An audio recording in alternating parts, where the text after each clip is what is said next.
อยากรู้ให้ถาม อยากงามให้แต่งเฮามาวิเคราะห์ไปนำกัน อยากรู้ตัวนี้เข้าใจนะว่าอยากรู้ให้ถาม แต่ว่า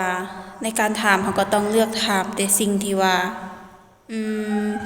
มันบ่เสียมารยาทตัวอย่างเรียนหนังสืออยู่ในห้องนักเรียนถ้าว่าเป็นนักเรียนเด้ออันนี้ขอฝากถึงน้องๆนักเรียนเด้อเพราะว่าอาจารย์สอนอยู่โรงเรียนของอาจารย์หั้นนะนักเรียนนั้นบ่ค่อยจะถามว่าบทเรียนตัวนี้มันเป็นแนวใดน้องบ่เข้าใจถามแต่ว่าอาจารย์มื้อนี้สิกวดกาบ่มื้อนี้สิได้เรียนบ่แต่ว่าอยากให้ถามเป็นบทเรียนตัวอย่างว่าน้องบ่เข้าใจประโยคตัวนี้น้องบ่เข้าใจบทเรียนตัวนี้มันมีความหมายว่าแนวใดตัวนี้น้องยังบ่เข้าใจกรณีในบทเรียนอยากให้แบบคันเฮาอยากรู้ต้องถามเด้ถามครูอาจารย์นะคือเขาว่าแหละคันว่าอายครูนี่อายครูเนาะจะบ่ได้ความรู้อายสู้จะบ่ได้แฟนฉะนั้นบทเรียนบทฝึกหัดทุกอย่างที่ว่าอาจารย์ให้ไปแก้ข้อใดที่ว่าบ่เข้าใจเฮาต้องถามมาโลดถามบทเรียนบ่ผิดถามมาคันว่าตัวใดครูอาจารย์เพิ่นได้เพิ่นตอบตัวใดเพิ่นบ่ได้เพิ่นก็ไปซอกหาคำตอบมาให้ขอเพียงแต่ว่าให้ถามแล้วในการถามก็คือกันเนาะบ่แม่นว่าสิถามทุกอย่างที่คิดสิถามทุกอย่างที่ว่าอยากรู้ตัวอย่างเขาบ่รู้จักเขาอยู่ๆไปถามว่าเจ้าเงินเดือนเท่าใดเจ้าเงินเดือนเท่าใดหรือว่าไปถามว่ายามใดเจ้าสิแต่งดอกยามใดเจ้าสิแต่งงานอยากสิไปถามแบบนี้กรณีถ้าว่าเป็นคนที่ว่าเฮาบ่สนิทหรือว่าบ่รู้จักแท้ๆอย่าถามเห็นว่าเขาบอกว่าอยากรู้ให้ถามว่าสิถามไปแบบบ่มีมารยาทก็บ่ได้อีกเฮาต้องเลือกถามแบบถามให้มันถูกกาลเทศะถามเรื่องที่ว่ามันควรถามเรื่องที่ว่าถามได้บัดนี้อยากงามให้แต่งทุกคนอยากงามอยู่แล้วคือบางคนเกิดมาบ่งามหมายถึงว่าหน้าตาบ่งาม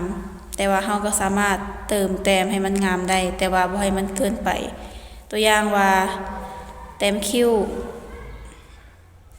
คือคิ้วของคนเฮาแต่ละคนมันบางทีมันก็บ่ได้แบบบ่ได้งามตามมาตรฐานเลยฉะนั้นเฮาสามารถแต่งเติมได้หรือว่าเฮาแต่งหน้า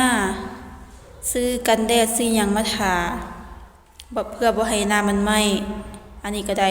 หรือทาพวกลิปสติกอิหยังต่างๆพวกนี้แม่นเฮาสามารถแต่งเติมได้เพื่อว่าให้แบบมันงามเติมให้เฮางามเติมให้เฮามั่นใจเติมแต่ว่าในการแต่งตัวก็ต้องได้แต่งตามกาลเทศะคือตัวอย่างว่าไปโรงเรียนสินะเฮาก็แต่งธรรมดาไปถ้าว่าไปงานดองไปงานเลี้ยงไปแสดงศิลปะวรรณคดีอันนี้เฮาก็จึงแต่งให้มันจัดหนักจัดเต็มไปเลยแต่ถ้าว่าไปโรงเรียนเฮาก็แต่งธรรมดาในการที่ว่าอย่างงามให้แต่งมันก็บ่แม่นแต่อันเฉพาะแต่ว่าเฮาแต่งหน้าทาแป้งได้มันรวมถึงการใส่เครื่องประดับใส่สร้อยใส่ตุ้มหูใส่ปลอกแขนใส่คอหยังต่างๆให้มันเหมาะสมกับเฮาหรือการนุ่งเครื่องก็คือกันการนุ่งสิ้นนุ่งเสื้อใส่ทรงเฮาก็ต้องใส่ต้องซื้อที่ว่ามันเหมาะกับตัวเฮาตัวอย่างเฮาเป็นคนจ้อยสินะแล้วไปซื้อเครื่องไปซื้อทรงที่มันใหญ่ๆเฮาก็นุ่งบ่ได้แม่นบ่หรือว่าเฮานุ่งได้มันก็บ่คือเพราะว่าเครื่องมันใหญ่กว่าเฮาเด้หรือว่าเฮาเป็นคนตุ้ยแต่ว่าเฮาไปซื้อแบบสุดที่มัน XX เข้าใจ XX เนาะก็คือสุดที่แบบมันโซหุ่นโซหยังมันก็บ่คักฉะนั้นเฮาจะต้องเลือกในสิ่งที่ว่ามั